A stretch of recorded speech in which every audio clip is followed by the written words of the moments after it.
I have a confession to make. I actually failed at science at school. I know, I'm a man with a past.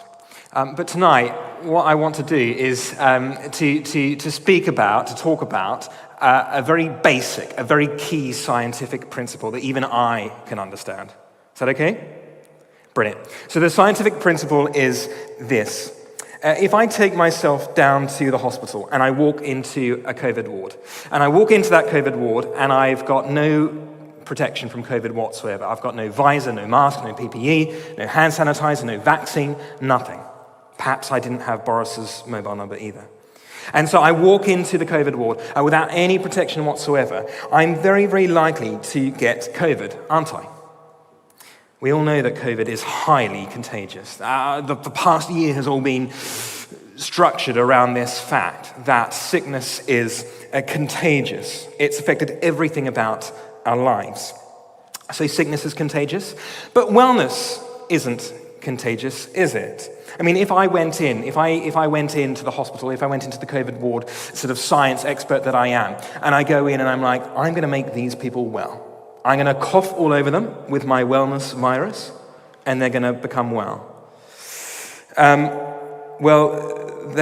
not going to work, is it? I know it's not rocket surgery. And in today's passage in Haggai, the third time God speaks, where he's speaking about building the church. For us today, that means you and me, the people. That we are the people, we are the church. And God, he's looking at how we can build the church back better. And God, he gives the same scientific principle. Let me explain. So God's people, they've returned from exile, and even though the temple isn't fully built yet, the altar is fully built. And they need an altar to make sacrifices to God, to atone for their sin. Otherwise, they have no access to God. And so God, through the prophet Haggai, he says in verse 11, go to the priest and ask if you're carrying consecrated meat. So if you are carrying meat that has been set apart for sacrifice, and it touches other food, ask the priest, does that food become consecrated? And the priests say, no, you can't catch holiness. It's like wellness, you can't catch holiness. But then God asks in verse 13, what if someone touches a dead body? It's probably the most extreme case of defilement that there is. And then that person touches one of those items. Does it become defiled? Yes, is the answer. It's like an illness. So you can't catch holiness, but you can catch defilement. And so much so, it's highly contagious. And we read in verse 14, God says, so it is with this people and this nation in my sight. Whatever they do and whatever they offer there is defiled. So God's people have a problem. And we have a problem too. We can't catch holiness, but you can catch defilement. I wonder if you've ever had a rotting roast chicken in the bin at home in the kitchen. You know just how it just totally stinks out the entire place. The whole place reeks of this chicken. And if you can imagine being anywhere near the Temple Mount as the smoke from all those dead animals went up and the blood poured down the hill, can you imagine what it must have smelled like, what it must have been like to be around there? And why did God ask them to do that? Well, it's to show the people just how revolting, just how disgusting and foul their sin is to God. You may think, but they were the old days. That was God 1.0. That's what God used to be like, and now we have Jesus. Jesus isn't like that. And I guess you could argue that case. You could argue that case, except for the fact that Jesus said he came not to abolish the law, but to fulfill it. If you ignore also Jesus' teaching about sin, where he's at his clearest and his simplest, and if you ignore too that Jesus came to die on the cross for your and my sin. If Jesus wanted to overlook your and my sin, he would have overlooked your and my sin, but he didn't overlook our sin. He paid the price for our sin. That is how seriously God takes our sin. We know that God finds worship offensive without justice. We also know that God finds our worship offensive if we are not holy. God says in verse 14, whatever they do and whatever they offer there is defiled. This defilement has a viral quality to it. It infects everything. It is highly contagious. Your fellow worshipper's greatest need is your own personal holiness. After all, Jesus says, therefore, if you are offering your gift at the altar, and there remember that your brother or sister has something against you, leave your gift there in front of the altar. First go and be reconciled to them, then come and offer your gift. Peter says something similar. He says, so that nothing will hinder your prayers. Is our prayer and worship acceptable and pleasing in God's sight, I wonder? Both individually and collectively, we need each other's holiness. Coming and praying or serving with the kids' team or hosting or whatever it may be does not make up for sin during the week. We congratulate Christians for making this extraordinary achievement if they don't have sex outside of marriage or if they wake up in the morning without a hangover. Sometimes we set the bar for ourselves so low that we trip up over it. We take as our frame of reference other people around us or people we see in the news and we think, well, I haven't murdered anyone. But Jesus says, are you angry with someone? Or we may think, I've not committed adultery, but Jesus says, do you lust? Jesus' teaching at his simplest and at his clearest. Jesus is saying this is not about a checklist of do's and don'ts. It's definitely not about virtue signaling. But it is about the state of your heart. I've been reminded this week of someone who came to me, who came to HTC, and they weren't a follower of Jesus, and they met Jesus, they encountered him, he transformed their life. And this person said to me, Jamie, I no longer feel at peace about doing yoga. Which, when you think about it, is not that much of a surprise, considering if you just do a little bit of light Googling, you see that the origins, the history, the practices of yoga are based and founded in a totally different religion. And you may think, well, everyone else is doing it.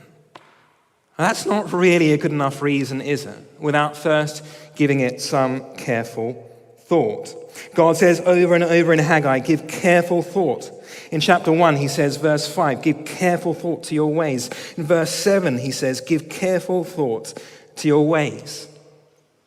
In other words, give careful thought to your actions and their consequences. If your God never challenges your thinking and your attitudes and your actions, then perhaps it's time to find a new God who isn't made in the image of yourself. For that person, it was yoga. I wonder what it might be for you. Perhaps it's that Netflix series that you're watching without any modicum of discernment about what kinds of messages that program is sending you night after night after night.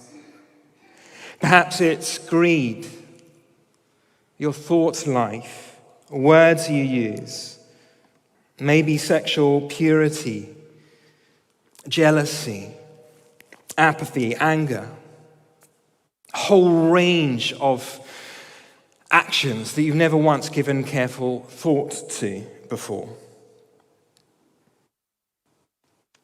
Stanley Hauerwas was declared America's best theologian. His mum must be so proud. And he said this: what you are up against in being saved is not simply your personal faults and foibles, your petty temptations and peccadillos. You are up against what we call the principalities and powers.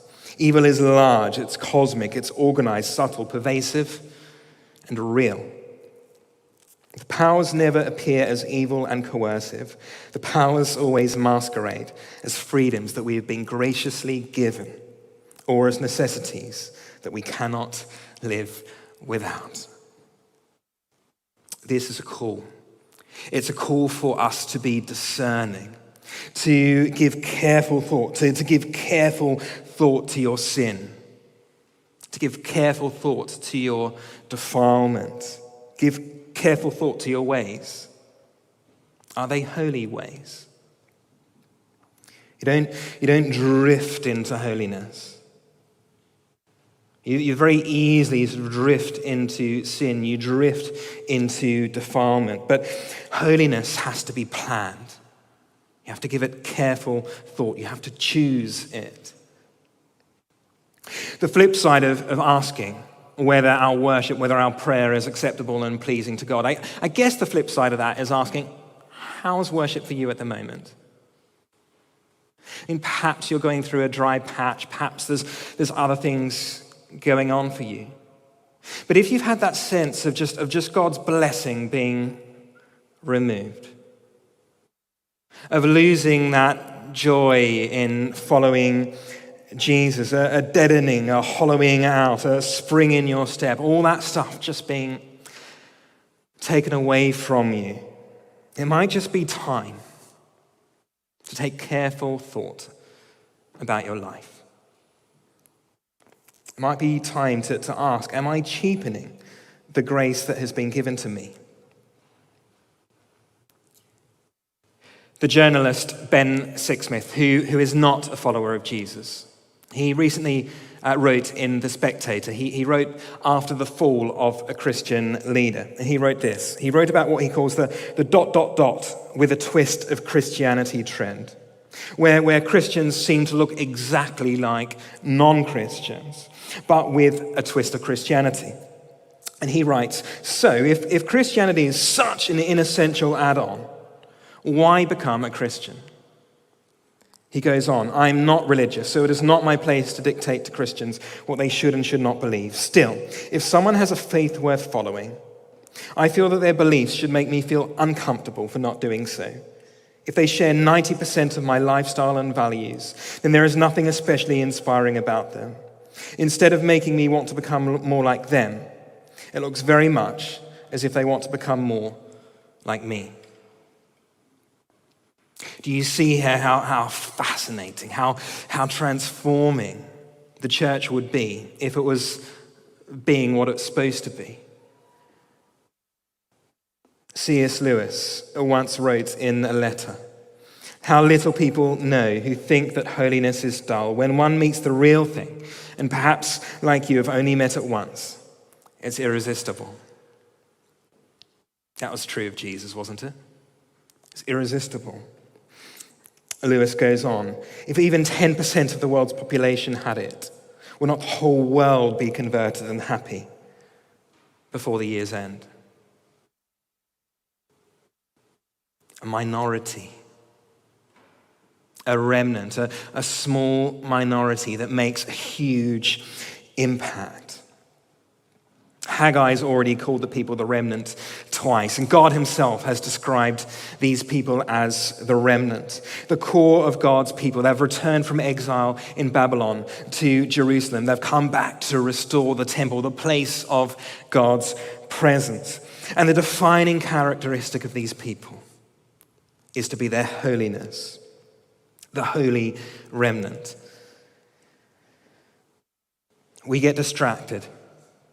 We get distracted by fears of being legalistic, of being holier than thou, or just a little bit too intense.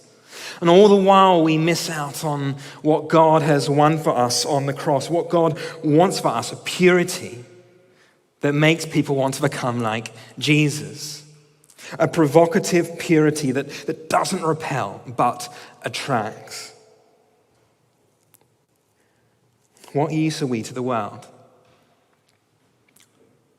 if we offer nothing distinctive at all? The primary calling of the church is not relevance, the primary calling of the church is presence.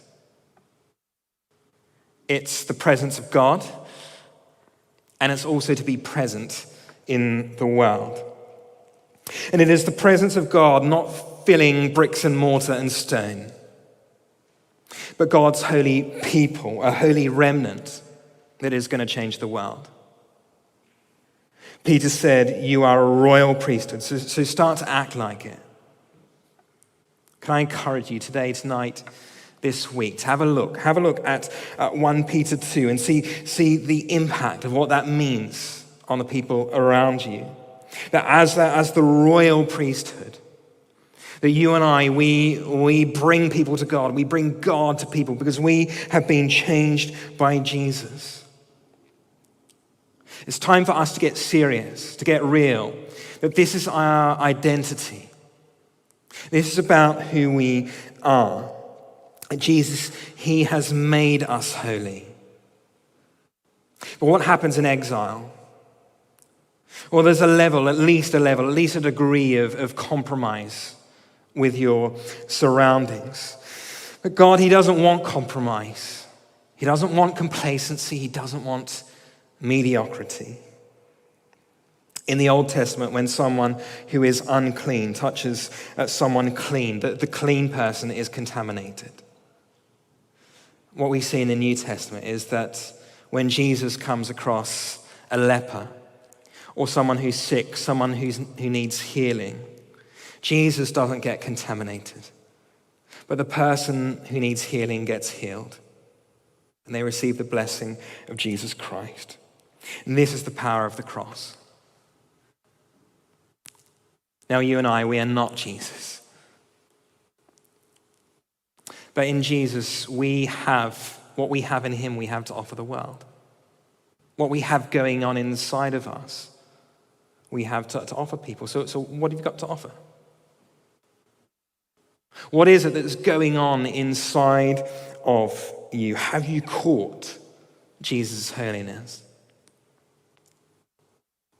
Holy Remnant can only change a nation if it is in itself holy.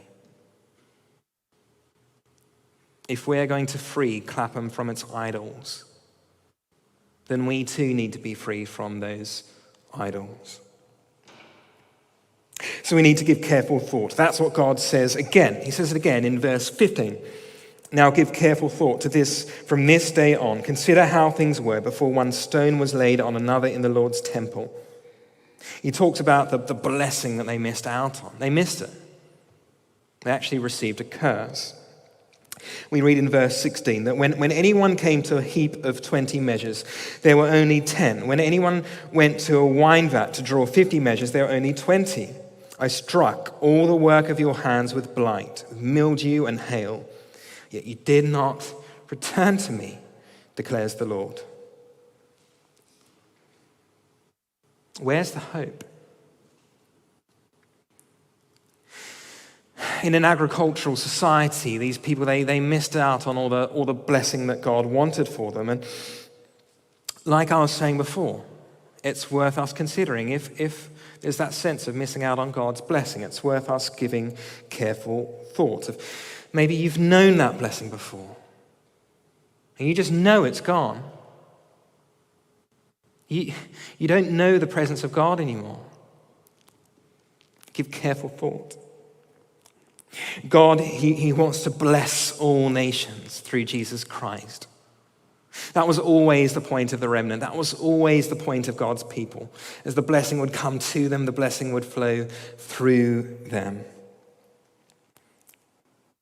Then in verse 18, the key is this. God says, from this day on, from this 24th day of the 9th month, give careful thought to the day when the foundation of the Lord's temple was laid. Give careful thought. Is there yet any seed left in the barn? Until now, the vine and the fig tree, the pomegranate and the olive tree have not borne fruit. From this day on, I will bless you. He's saying that when you laid the foundation of the temple, when you prioritized what I prioritize, when you cared about what I care about, ultimately, when you return to me, that is the moment that I begin to bless you. They haven't seen the fruit of this blessing yet, but we see in this passage that the seed is in the ground. And God, he is speaking to these people in the middle of December, so it's not yet harvest time. And often that's the way, isn't it? We make a decision. We know it can take a while after that to see the blessing. And in a world of instant gratification, God, he wants us to be ready for all the blessing coming our way, all the blessing that is coming our way and coming through us, through the way of holiness. So can I urge you, don't delay. One phrase that has been bouncing around my head and my heart since last year is really, for me, is the heart of Haggai. If you remember in John 2, when Jesus, he very carefully makes a whip. And we see him overturning tables, and he cleanses the temple of moneylenders, of sheep and cattle. And his disciples remember Psalm 69, where it says, "Zeal for your house will consume me." The truth is, it did consume Jesus. It totally consumed him. It cost him his life. Jesus, the undefiled one, the beautiful one, the clean one, the anointed one. He became sin for you and me, so that each one of us could know total and complete forgiveness. And if we are to have Jesus' zeal, if we are to have his passion for the church, his passion for us, to be all that we are supposed to be temples of the Holy Spirit, the place of God's presence where people meet God, where no one misses out, then it's time for us. It's time for us to say, "Send in the cleaners to my temple. Send in the cleaners." It's time to stop making excuses and explaining away sin. Send in the cleaners to my temple, to confess your sin, to repent, to take careful thought and action, to turn away from sin and turn to Christ. And you and I, we get to receive the blessing of holiness, the joy of obedience, and the extraordinary, full of fire, love of Jesus Christ. Shall we turn to him?